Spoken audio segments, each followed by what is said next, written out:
Essa altura aqui. Não, mas eu pensava que pegava tudo, até aquele pedacinho. O lateral? Não, aqui, essa partezinha. Então, essa partezinha. Não, então. É, porque... Então, a pressão não é de baixo para cima. É,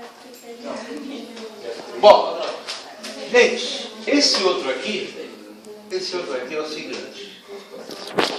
Vocês vão para Itaipu, né? Não sei quando. Quando é que vocês vão ver? sétimo semestre. Sétimo semestre só? Tá. Quando vocês forem lá, vocês vão perceber lá o seguinte. Eu fiquei de trazer as fotos, eu trago as fotos. Porque a comporta lá, ela é assim, ó. Ela é triangular. Tranquilo? E ela é triangular e ela não está presa em nada aqui embaixo, que é o próprio peso dela que sustenta a pressão da água. Mas isso não importa para nós. Agora, por que os caras puderam fazer essa comporta desse jeito e não fizeram ela desse jeito aqui? Podia ser feito assim? Podia. Tudo bem. O grande problema é o seguinte, para você fazer desse jeito aqui, tudo isso aqui de concreto seria banal, não precisaria. Por que não precisaria? Porque a força que age aqui, ela é proporcional, não é? Não vai aumentando. Então, em função de cada ponto aqui, do centro de gravidade de cada parte aqui, os caras dimensionam qual é essa área aqui para suportar a ação da força. Isso é coisa que o curso da vida lá vai falar para vocês. Tranquilo? Então, olha só, eu tenho aqui uma comporta. Essa comporta aqui, ela é retangular e tem uma largura de 1,5 metro.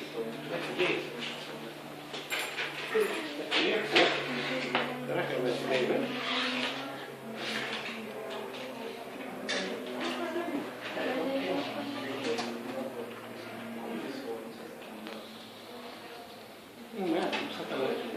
Vamos colocar 2 metros, só para sacanear. 2 metros. Se colocar 1 metro, não tem que multiplicar. E aí, o que acontece?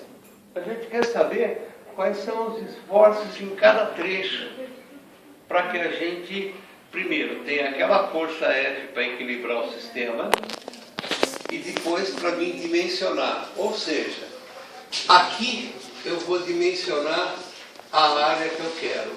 Aqui eu vou dimensionar a área que eu quero e aqui eu vou dimensionar. Bom, qual é o problema aí? O problema aí é o seguinte. Se eu fizer um diagrama de pressões, eu vou pegar 2 pontos.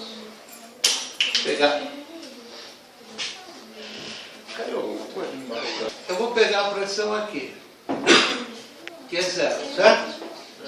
Vou pegar a pressão aqui, certo? Isso aqui vai me dar um diagrama triangular?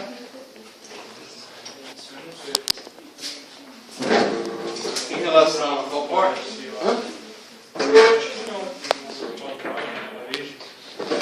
Não entendi. Vai, não é buraco, é só um encaixezinho. É para complicar a sua vida. Tá? Então, olha o que acontece. Nesse caso aqui, eu tenho a pressão desse ponto aqui, não tem? Que é a mesma daqui, não é? Que é a mesma daqui?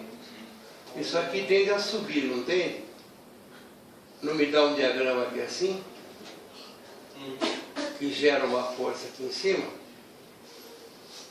A mesma coisa se eu pegar esse ponto aqui, eu tenho a pressão aqui, que é igual a essa aqui, não é? Aqui eu tenho uma força, e aqui eu tenho uma outra força.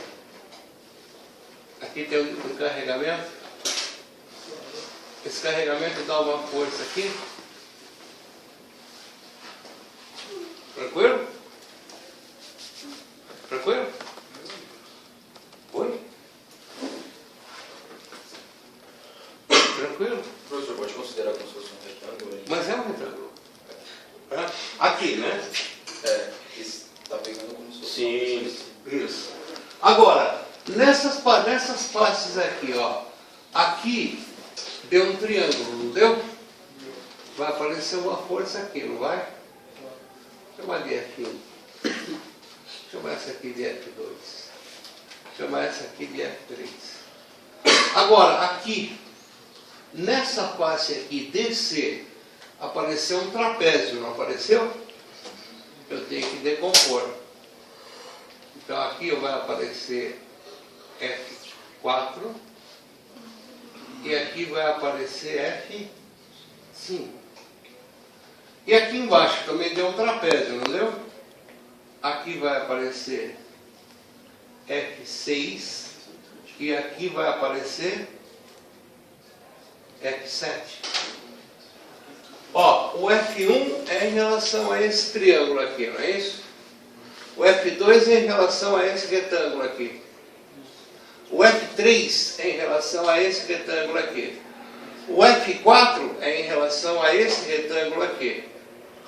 O F5 é em relação a esse triângulo aqui. O F6 é em relação a esse retângulo aqui. O F7 é em relação a esse triângulo aqui. O que tem que acontecer para aquela força F lá permanecer em equilíbrio? A somatória dos momentos de tudo isso em relação a A igual a 0. Perfeito? Essa força aqui gera momento? Lógico que gera. Ela vai tender a girar para cá, não vai? Essa força gera momento? Tende a girar para lá. Então, girando para lá, eu tenho F2 e tenho F. E girando para cá, 1, 2, 3, 4, 5, 6 forças. Bem simples, né? Vamos lá, calcula. Professor, na área de retângulo está dentro, você tem que considerar os dois retângulos que atualmente com as forças? Não! Ó.